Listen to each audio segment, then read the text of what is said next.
God's Word Express. Bienvenue. Aujourd'hui, on se penche sur les écrits du docteur Com Akaratite.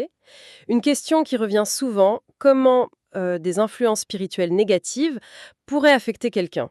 On va examiner ces notes pour essayer de décrypter un peu les mécanismes qu'ils décrivent. Oui, c'est un sujet important. Notre but, c'est de mieux comprendre ces idées, surtout pour ceux qui sont dans une démarche de foi, disons. Alors, allons-y. D'accord. Alors, d'emblée, le docteur Akaratite insiste sur le fait que le combat spirituel, c'est du sérieux. Ah oui, Il cite même la Bible, 1 Pierre 5,8, qui compare l'adversaire à un lion rugissant cherchant qui dévorait. C'est une image assez puissante. oui, pas une image édulcorée, quoi. Non, pas du tout. Ça souligne une vraie intention de nuire. Et face à ça, il aborde deux perspectives concernant les croyants, c'est ça? Exactement.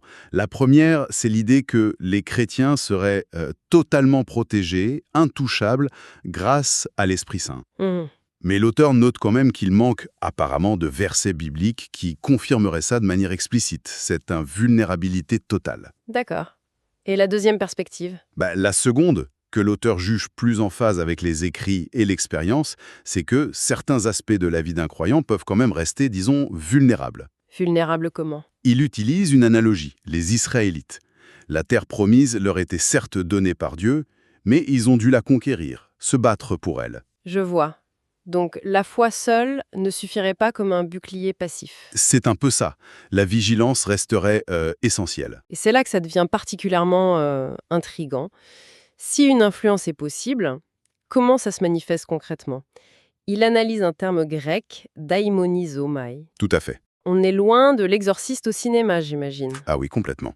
Selon cette analyse, le terme signifierait plutôt être sous l'influence d'un esprit mauvais, mais par moment. Ah, par moment seulement. Oui, ça pourrait se traduire par des changements de personnalité temporaires, peut-être une perte de contrôle émotionnel, des réactions un peu hors normes.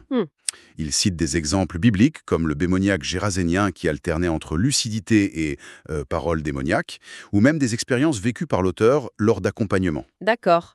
Donc, des signes qui peuvent être plus subtils qu'on ne le pense. Voilà, c'est ça. Pas forcément permanent ou évident. Bon, alors si cette influence peut s'exercer, par où est-ce qu'elle passe? Quelles seraient les portes d'entrée identifiées dans ces notes? Alors, il y en a plusieurs qui sont suggérées. D'abord, nos propres actions. Ce que la source appelle le péché non repenti. C'est-à-dire? Par exemple, la médisance répétée, le mensonge, des actes conscients qui vont à l'encontre de ses propres valeurs spirituelles, ces choses-là créeraient des brèches. Des brèches, d'accord. Quoi d'autre? Ensuite, il y a ce que le docteur Akaratite appelle l'esprit de famille.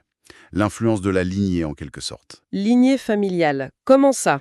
L'idée avancée, c'est que des schémas ou disons des conséquences liées à des pratiques anciennes, comme l'idolâtrie des ancêtres, pourraient avoir des répercussions sur plusieurs générations. Sur 3 ou 4 générations, c'est ça? Oui, c'est ce qui est mentionné.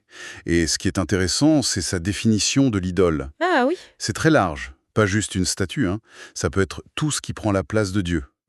L'argent, le succès à tout prix, la réputation. Même la nourriture, il mentionne. Oui, même une passion excessive pour la nourriture qui mènerait à des compromis éthiques ou spirituels. En gros, tout ce qui devient une idole dans notre vie. C'est une vision assez englobante de l'idolâtrie, en effet.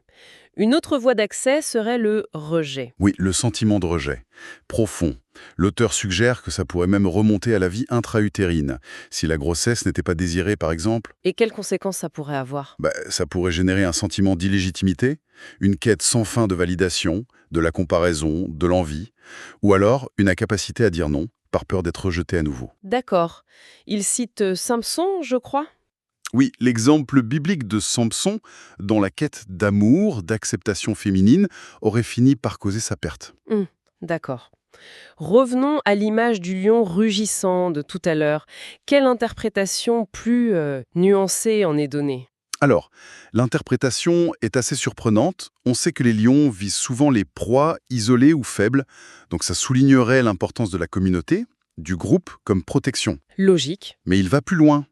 En se basant sur des observations animales, il suggère que les lions qui rugissent le plus fort sont souvent pas les plus forts, parfois les plus faibles ou âgés. Ah bon?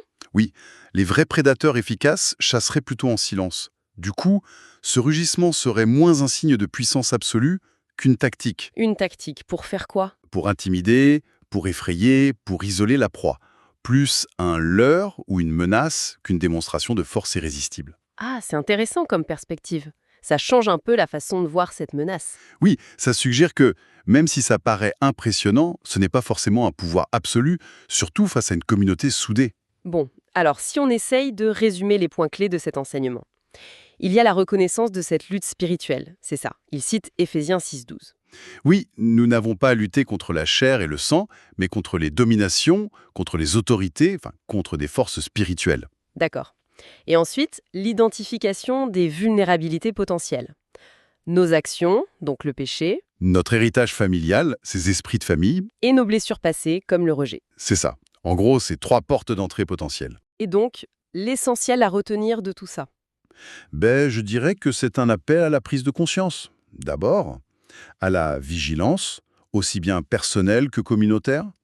Et puis, dans le contexte de cet enseignement, à la dépendance envers Dieu pour être protégé et libéré.